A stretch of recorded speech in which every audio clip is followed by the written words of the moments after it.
سفر کی کارگزاری کچھ مختصر لفظوں میں سناؤں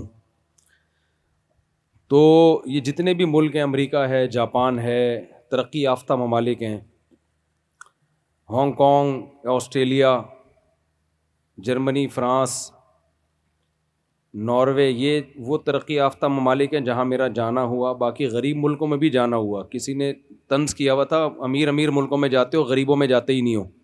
ابے ہم تو پیداوار غریب ملک کی ہیں، ساری زندگی ہمارے غریب ملک میں گزری ہے، تو ہمیں یہ تانا کیسے دے رہے ہو بھائی؟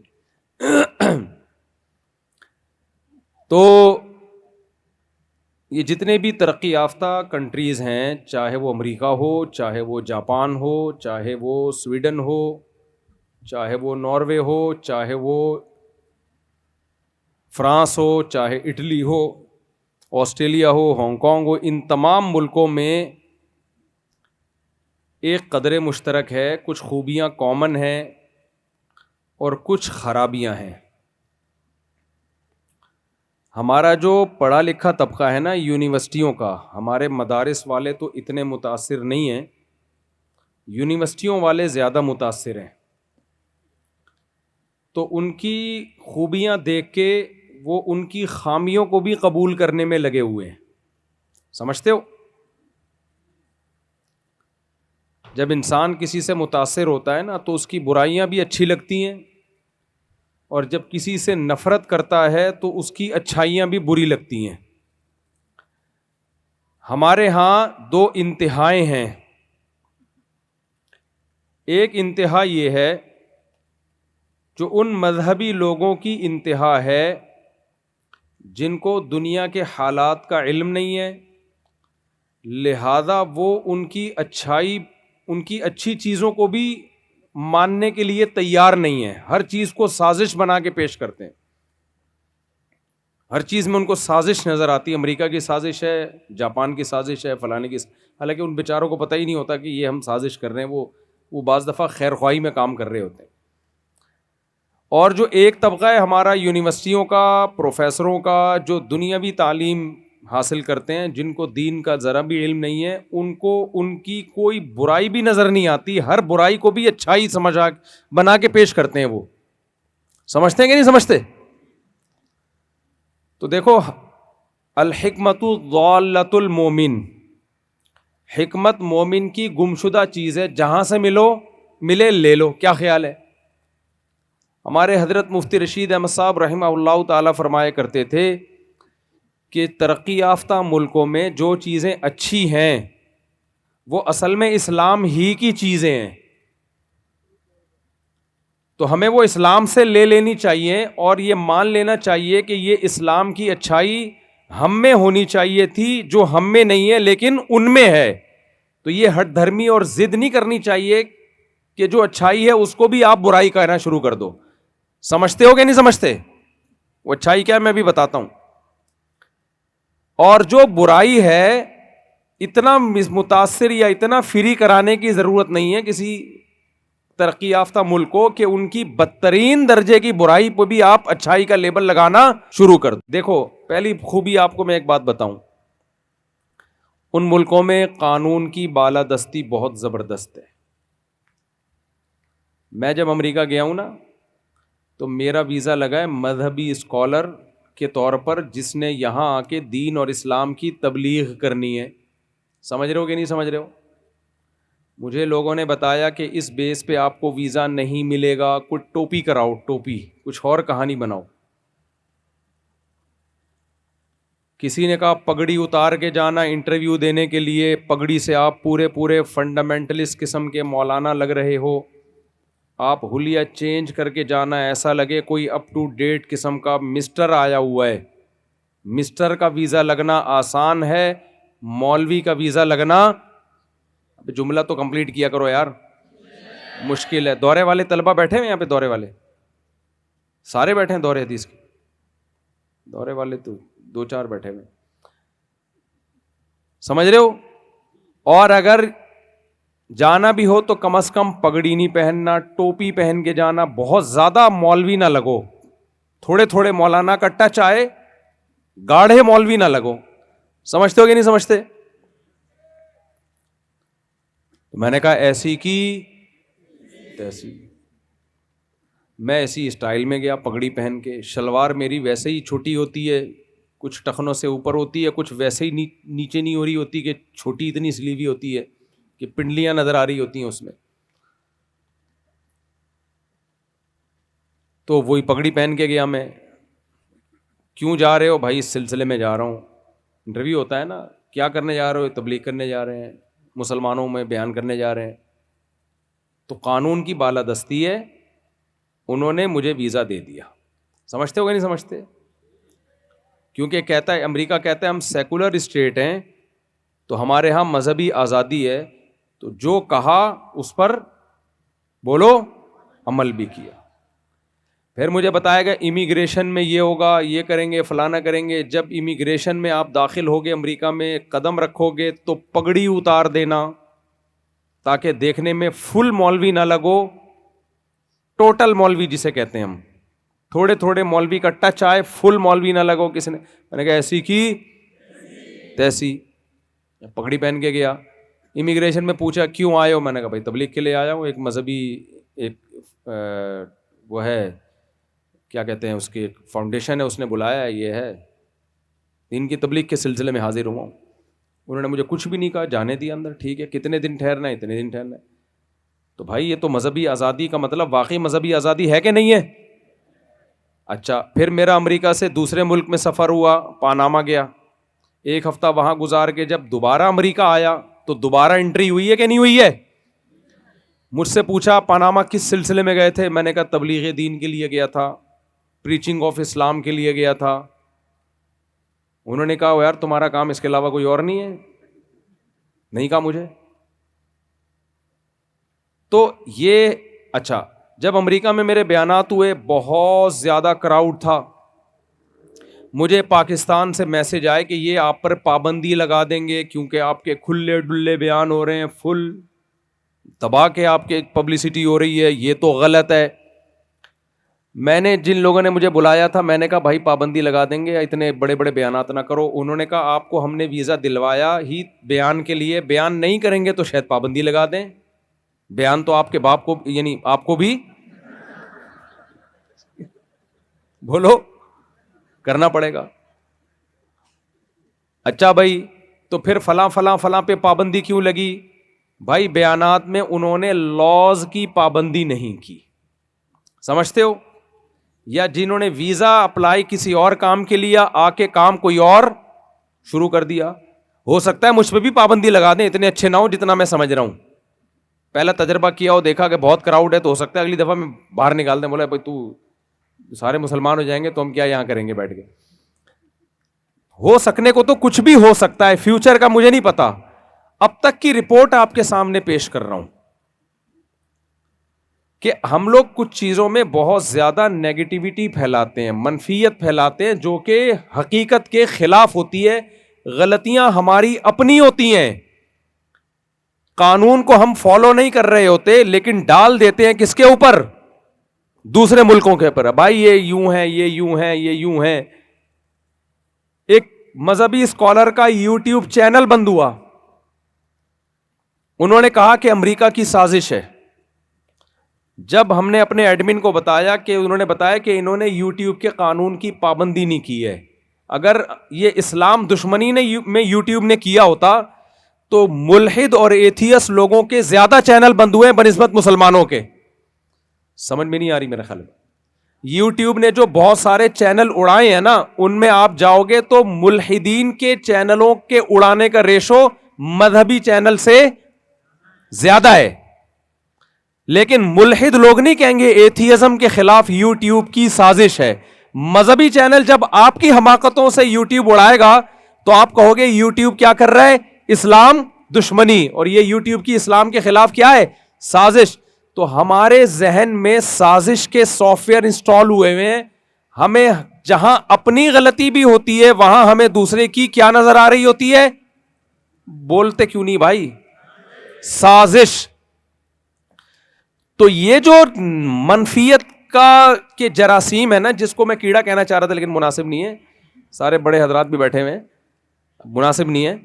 یہ والا جو سلسلہ ہے نا, اس کو ہمیں کیا کرنا پڑے گا؟ بولو ختم. کچھ مثبت سوچنا بھی سیکھیں. سمجھ میں آ رہی بات کہ نہیں آ رہی ہے؟ کچھ پازیٹو بھی سوچا کریں. ہم لوگوں کی ناکامیوں کی کچھ وجوہات ہیں جن پہ ہم پردہ ڈالتے ہیں, اور ان کی کامیابیوں کی کچھ وجوہات ہیں جو ہم تسلیم کرنے کے بجائے اس کو سازش قرار دے دیتے ہیں. اب لا کی پابندی تو ہر جگہ کرنی ہے نا. آپ بیان میں نے وہاں ایک دفعہ بھی 4 شادیوں کے فضائل پر بیان نہیں کیا. یہاں آ کے میں اس وقت سے یہی کام کر رہا ہوں, کیونکہ 2 ہفتے سے میں اپنی زبان کو روک کے بیٹھا ہوا ہوں کہ شادیوں پہ نہیں بیان کرنا.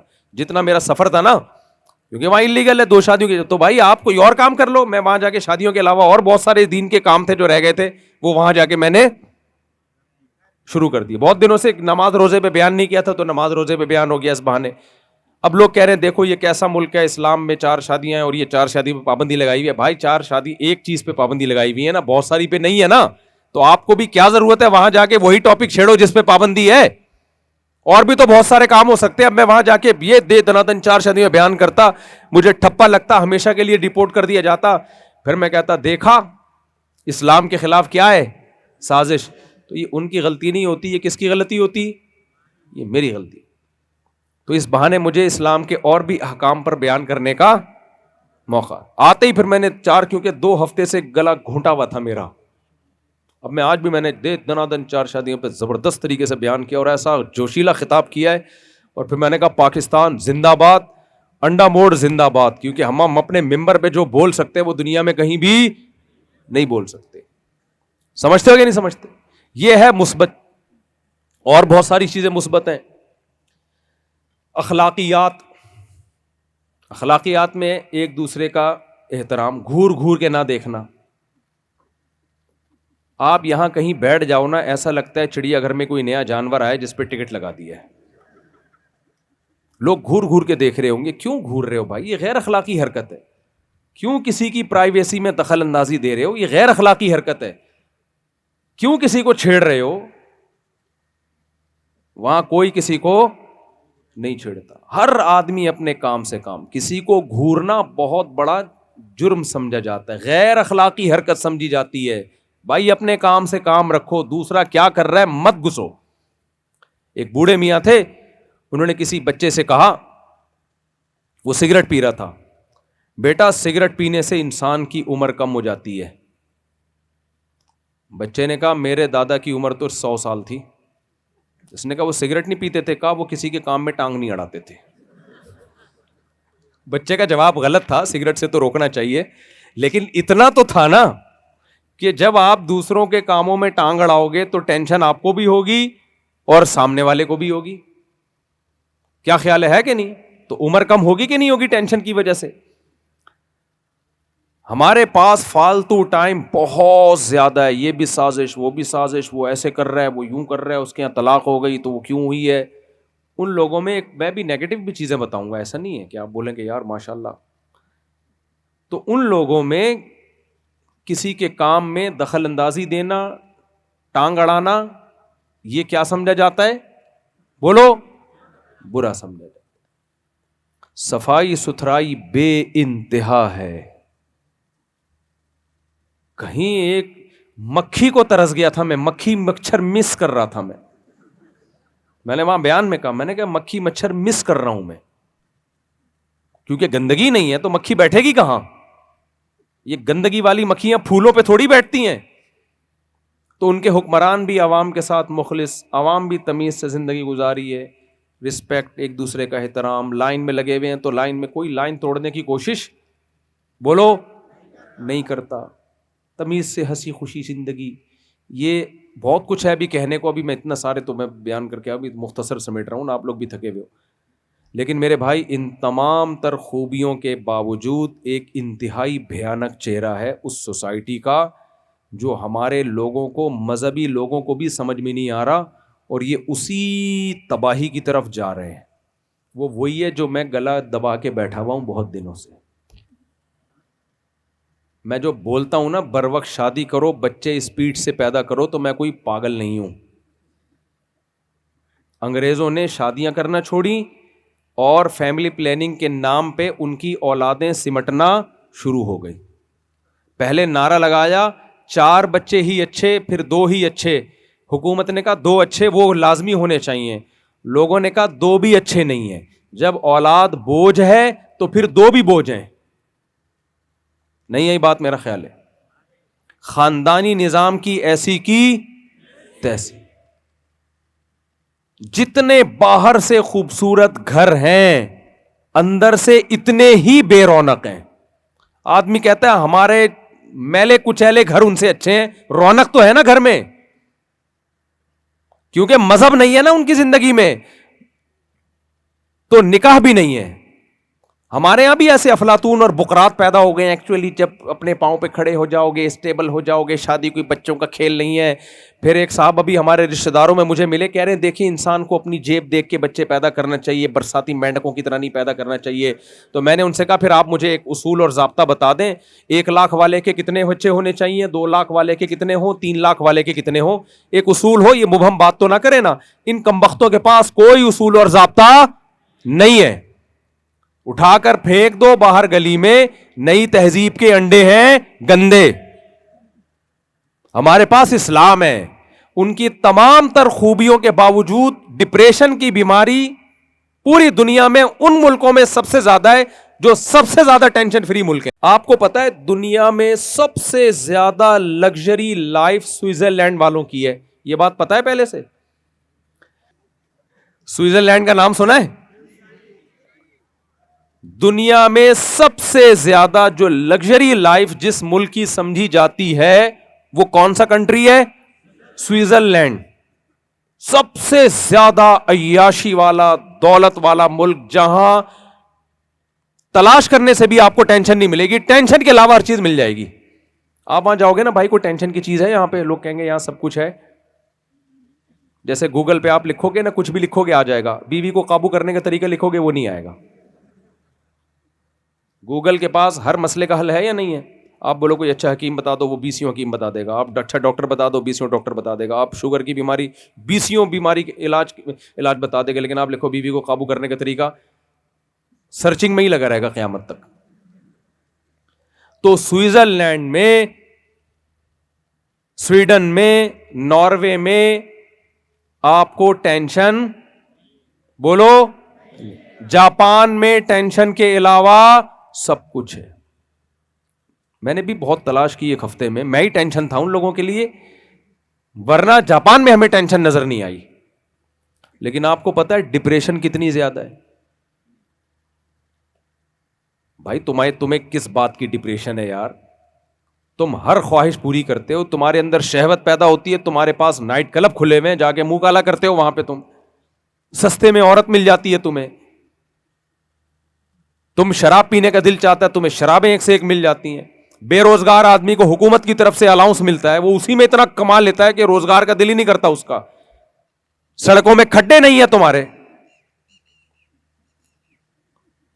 سڑک ہی چلی جا رہی ہے, ختم ہی نہیں ہو رہی سڑک. آدمی حیران ہوتا ہے کہ یار یہ کچا کب آئے گا یہاں پہ. جتنی بجلی استعمال کرو اتنا. وہاں انجینئر ارسلان نہیں ہے. مطلب یہ نہیں کہ ٹینشن نہیں ہے, مطلب آپ لوگوں نے تو ان کو ٹینشن سمجھا ہوا ہے نا. لائٹ جا ہی نہیں رہی ہے. جاپان کے جو واش روم ہے نا, اوہو, ہمارے کچن سے اچھے ہیں بھائی. میں واش روم کے قریب گیا, مجھے دیکھ کے ڈھکن کھل گیا.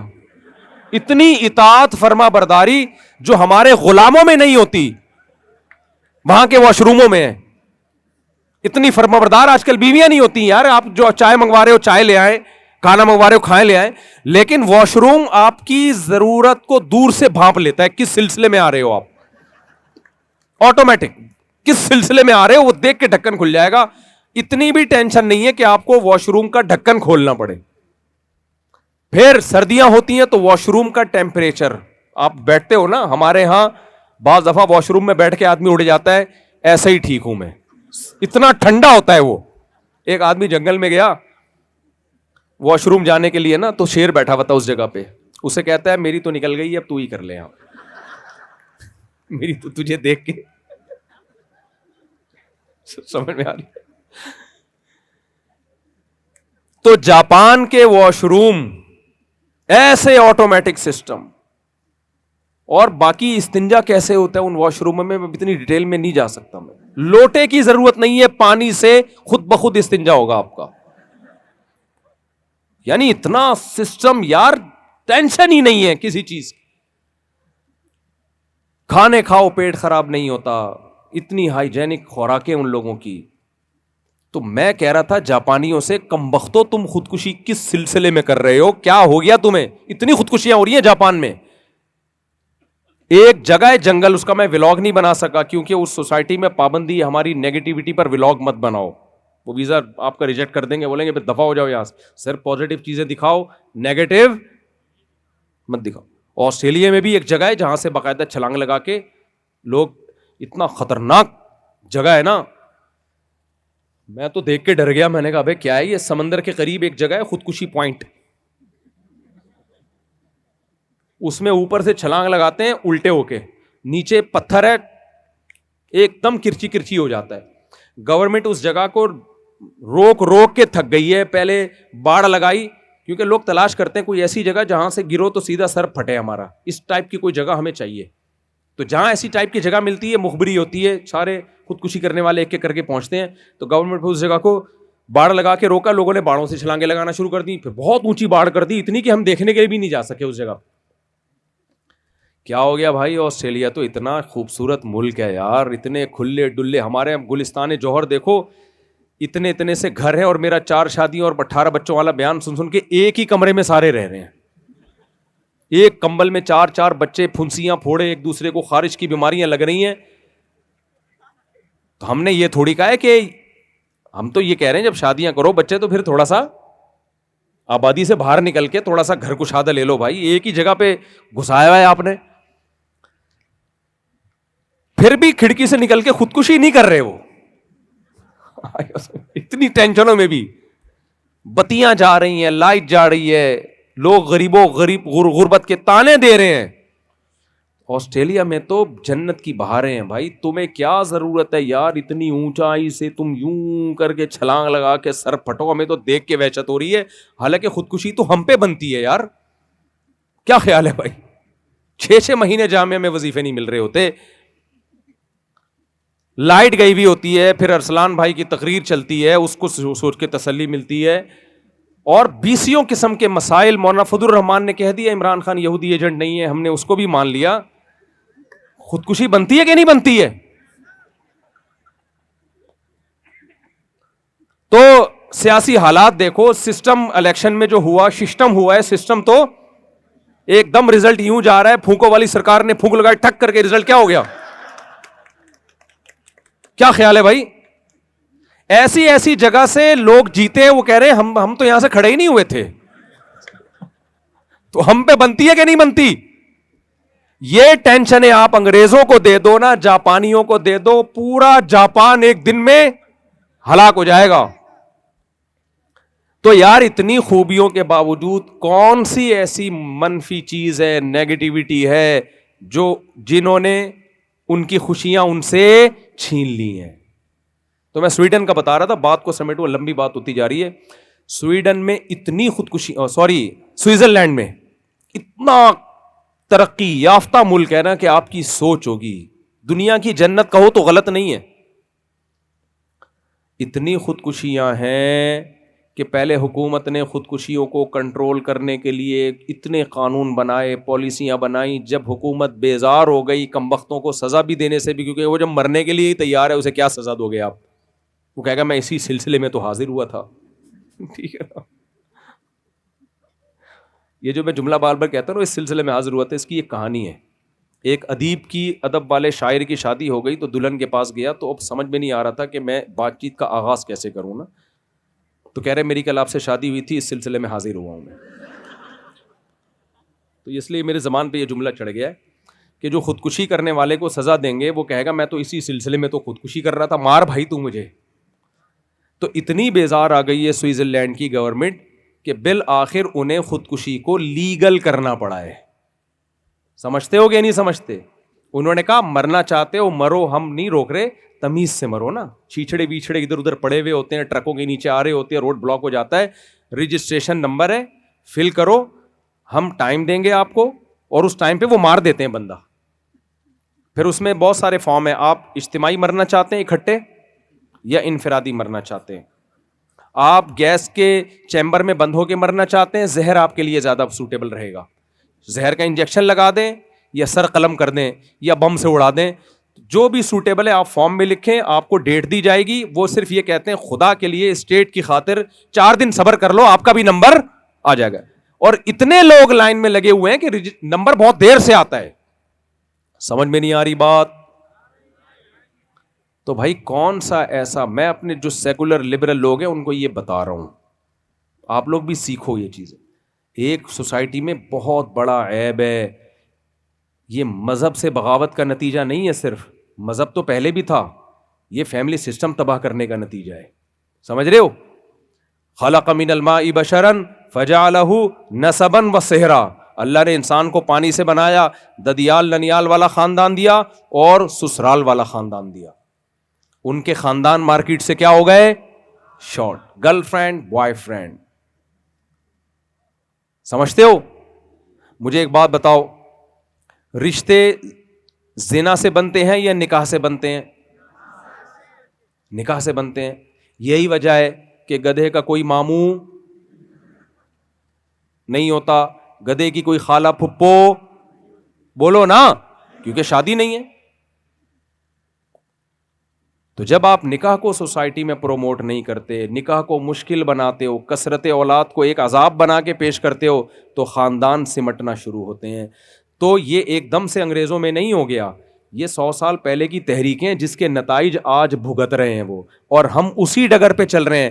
ہمارے یہاں بھی وہ سنگین نتائج نہیں نکلے, لیکن اگر ہم نہیں سنبھلے تو 50-60 سال کے بعد ہمارا بھی وہی حشر ہوگا جو ان کا ہو گیا. اب ان کے پاس, آخری بات بتا کے بس بات ختم کرتا ہوں, انسان کو محبت چاہیے, باپ کی بھی, دادا کی بھی, دادی کی بھی. دیکھو ہمارے تو والد کا انتقال ہوا, ہم پھر بھی روئے, دادی کا انتقال ہوا پھر بھی روئے, نانے کا انتقال ہوا پھر بھی روئے, نانی کے انتقال پہ بھی ہمیں افسوس ہوا. اس سے پتہ چلتا ہے کہ تمام رشتے ایک دوسرے کا آلٹرنیٹ نہیں ہے. ہر رشتہ انسان کو چاہیے. جو باپ والا رشتہ ہے وہ ماں سے محبت نہیں ملتی. کسی کا باپ مر جائے تو رو رہا ہوتا ہے نا وہ, اب آپ یہ تھوڑی کہتے ہیں ماں میری باپ کی جگہ ہے, نہیں بھائی, ماں ماں کی جگہ ہوتی ہے, وہ باپ کی جگہ نہیں ہوتی.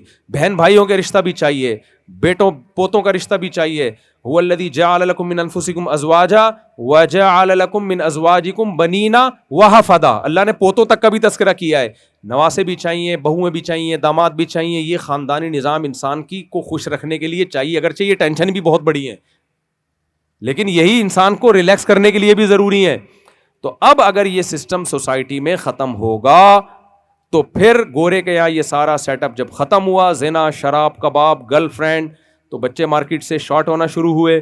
اس کا نتیجہ یہ نکلا کہ اب انہوں نے باپ کی جگہ بھی کتا پال لیا, ماں کی جگہ بھی کتا پال لیا, دادا کی جگہ بھی کتے نے لے لی, نانا کی جگہ بھی کتے نے لے لی, بہو کی جگہ بھی کتے نے لے لی, بیٹے کی جگہ بھی کتا, بیٹی کی جگہ بھی کتا, نواسا کی جگہ بھی کتا.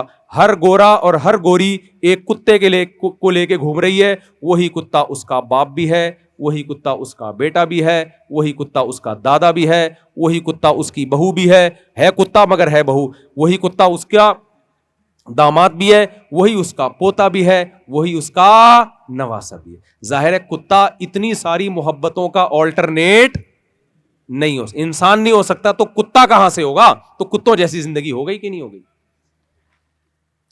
کاش ہمارے سیکولر لبرل طبقے کو اس سوسائٹی کا یہ پہلو بھی نظر آئے. ایک چیز تو نظر آ رہی ہے, لیکن یہ بھیانک پہلو نظر نہیں آ رہا, اور ہمارا مذہبی طبقہ بھی بالآخر اسی نہج کی طرف جا رہا ہے.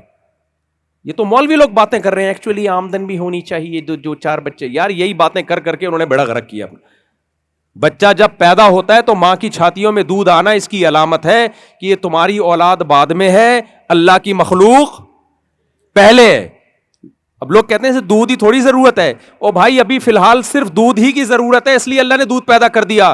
یہ ایک سائن ہے کہ جب باقی چیزوں کی ضرورت ہوگی, جو دودھ پیدا کر سکتا ہے وہ باقی چیزیں بھی پیدا کر سکتا ہے. تو اس لیے اپنے خاندانوں کو محبت دو, خاندانوں کو جوڑو, خاندانی نظام کو, فیملی سسٹم کو بحال کرو. سمجھتے ہو گے نہیں سمجھتے؟ اور یہ چیزیں مذہب کے بغیر ممکن نہیں ہے. تو ان کی سوسائٹی میں مذہب نکلا, گمراہ ہو گئے. ہماری سوسائٹی میں مذہب ہے مگر ہم مذہب کی تعلیمات کی جو تشریح کر رہے ہیں اس سے مذہب کی تعلیمات میں تحریف ہو رہی ہے, تشریح نہیں ہو رہی ہے. یہ اس سوسائٹی کا بہت نیگیٹو. میں نے آتے آتے گورے کا ولاگ بنایا, کتے کو لے کے گھوم رہا تھا نا وہ. اب مجھے ڈر بھی لگتا ہے کہ یہ منفی پہلو نہیں بتا سکتے. بس یہ آخری بات, وہ کتے کو لے کر نا, اس کتے پہ لکھا ہوا تھا ایموشنل ریلیشن, کچھ اس طرح کر کے لکھا ہوا تھا. اچھا وہ کتا جہاز میں بھی اس کے ساتھ جا رہا تھا. میں نے کتوں کا بڑا پروٹوکول دیکھا ہے, اتنا نہیں دیکھا کہ جو کتا پکڑ کے کھڑا ہوا وہ کتا لگ رہا ہو کتے کے سامنے. یہ کچھ زیادہ ہو گیا نا. کتے کو باقاعدہ سیٹ جہاز میں, حالانکہ جانوروں کو جہاز میں سیٹ الاؤ نہیں ہے. وہ ہو سکتا ہے میرا ولاگ میں آ بھی جائے انٹرویو اس کا. میں نے اس سے پوچھا کہ یہ کتے کو بھی سیٹ ملی ہے آپ کی جہاز میں؟ اس نے کہا مجھے خصوصی اجازت ملی ہے کتے کو ساتھ لے جانے کی. ویسے کتے کو ساتھ لے جانے کی فی الحال اجازت بولو نہیں. میں نے کہا آپ کو کیوں اجازت ملی؟ کہا میں نے یہ ایپلیکیشن میں لکھا ہے اور ثابت کیا ہے کہ میں کتے کے بغیر بولو نہیں. اچھا بھائی, اور انہوں نے کہا کتا بھی میرے بغیر, both are made for each other. ہمارے یہاں یہ ڈائلاگ گرل فرینڈ کو کہا جاتا ہے, میں تمہارے لیے بنا تم میرے لیے بنی. وہاں کتے کو کہا جا رہا ہے میں تیرے لیے اور تو میرے لیے. انسانیت کا اس سے بڑا کوئی زوال ہو سکتا ہے؟ لیکن ہمارا سیکولر لبرل طبقہ اس کو بھی پازیٹیو لے کے بیان کرتا ہے کہ دیکھو کتوں کے بھی حقوق ہے اور یہاں کتوں کی کیا حیثیت ہے. ہمارے یہاں کتے کو دیکھ لو, سارے بے روزگار کتے ہیں. ایک بھی میں نے کوئی اچھا کھانے پینے والا کتا, تبھی سب کی حرکتیں کتوں جیسی ہیں, سب کی حرکتیں کتوں جیسی ہیں. ایک کتا بھی مجھے انسانوں جیسی حرکتوں والا یہاں نظر, کیونکہ سارے بے روزگار کتے, کوئی عزت ہی نہیں ہے. تو اب مجھے ایک بات بتاؤ. اچھا تو اس نے کہا میں نے خصوصی پرمیشن دی ہے کہ میں کتے کے بغیر بولو. تو میں نے ان سے پوچھا کہ اس کی وجہ, اس کتے میں کوئی سرخاب کے پر لگے ہوئے ہیں بھائی, یا کوئی اصلاحی استغفر اللہ, یعنی کوئی کیا مسئلہ ہے؟ تو پتا چلا کہ جی شادی نہیں کی ہے, کیونکہ شادی کرنے سے خرچے بڑھتے ہیں, بچے پیدا ہوں گے تو قوم پہ بوجھ بنیں گے, ملک ترقی کیسے کرے گا, جو بھی ٹوپی ڈرامے. تو شادی ہوتے نہ ہوتے ہوتے اب ایجڈ ہو گئے ہیں, اور وہ ساری محبتیں جو انسان سے ملنے چاہیے وہ کس سے مل رہی ہیں؟ کتے سے. اور جب میں انٹرویو لے رہا تھا وہ کتا اس کی قدم بوسی کر رہا تھا. یعنی وہ کتا جو ہے نا اپنے مالک کے پاؤں میں سر رکھ کے اور بالکل یوں بچھ کے ایسے دم ہلا رہا تھا کہ مجھے کتے کی وفا پہ واقعی رشک آ رہا تھا, واقعی رشک آ رہا, کیونکہ اس نے کتے کو اتنی محبت دی تھی نا, اتنی محبت دی تھی کہ وہ کتا واقعی بڑا عاشق تھا اپنے مالک پر. تو ایسے وہ بچھا ہوا تھا. اس نے کہا میں نہیں اس کے بغیر رہ سکتا. اور ایک واقعہ نہیں دیکھا, یہ 20 دیکھے ہیں میں نے وہاں پہ. ایک انگریز مسلمان ہوا, کتا ہی نہیں چھوڑ رہا وہ. 1 سال ہو گیا بھائی. میں نے لوگوں سے کہا کتا پالنا تو جائز نہیں ہے بلا ضرورت. تو وہاں مسلمانوں نے کہا کہ بھائی یہ کتے سے اتنا اٹیچ ہے کیونکہ اس کا کوئی خاندان میں کوئی نہ بہن ہے, نہ بھائی ہے, نہ ابا, نہ اماں. تو اس کے کئی سال کتے کے ساتھ گزرے ہیں. اب کتا تو مسلمان ہو نہیں سکتا تھا, یہ بہرحال کیا ہو گیا ہے, مسلمان ہو گیا ہے. تو اب ہم اس کو یہ مسئلہ ہی نہیں بتاتے کہ کتا پالنا جائز نہیں ہے, کیونکہ یہ اس کے لیے اتنی بڑی قربانی ہو جائے گی کہ مرتد نہ ہو جائے کہیں یہ, کیونکہ خاندان میں کوئی ہے ہی نہیں. سمجھ نہیں آ رہی میرا خیال ہے بات؟ تو اس لیے بھائی آپ سے آخری کر کے بات کو طول دے رہا ہوں. دیکھو ریلیشن کو مضبوط کرو. ہمارے مدارس کا حسن ہے کہ ہمارے طلبہ ماں باپ کا بھی احترام کرتے ہیں, استاذوں کا بھی احترام کرتے ہیں. جو سیکولر اور لبرل طبقہ ہے نا, ان کے ہاں ٹیچروں کا احترام بھی مارکیٹ سے شارٹ. یہی چیز ہماری مدرسوں میں بھی آ رہی ہے. ڈاکٹر ذیشان صاحب کا نام سنا ہوگا ادھر کے ڈین غزالی یونیورسٹی کے. تو انہوں نے بتایا کہ میں لمس یونیورسٹی میں پڑھاتا تھا, بہت سارے ہمارے طلبہ تھے. حضرت مولانا یوسف الجھانوی رحمۃ اللہ علیہ جب شہید ہوئے تو میں ان کے جنازے میں نے طلبہ کو جس جذبات کے ساتھ شریک ہو کے روتے ہوئے دیکھا, مجھے اندازہ ہوا کہ بھائی دلوں پہ حکومت تو یہ لوگ کرتے ہیں, ہمارے شاگردوں کا ایسا حوصلہ نہیں ہے. انہوں نے کہا میرے جنازے پہ تو شاید 2 طلبہ بھی نہیں آئے. ہمارے مدارس کا یہ حسن ہے کہ طلبہ استاذوں سے محبت کرتے ہیں, ان کی خدمت کرتے ہیں, لیکن اب چونکہ دنیاوی تعلیم بھی ہمارے مدرسوں میں آ رہی ہے, جو معاشرے کی ضرورت ہے وہ آنی چاہیے, لیکن ساتھ ساتھ کلچر بھی آنا شروع ہو گیا ہے. بھائی کلچر کو پرے رکھو, صرف تعلیم کو لو. تو آپ اپنے اساتذہ کے ساتھ وہی خدمت کا, وہی محبت کا لگاؤ رکھو جو ہمارے کلچر کا حصہ تھا. یہ ہمارا حسن ہے. اگر آپ بھی اسی طرح ہو گئے نا تو پھر آپ میں اٹریکشن کی کوئی چیز باقی نہیں بچے گی. سمجھ میں نہیں آ رہی بات؟ تو اللہ تعالی مجھے بھی عمل کی توفیق دے اور آپ حضرات کو بھی عمل کو توفیق دے. وما علینا الا البلاغ.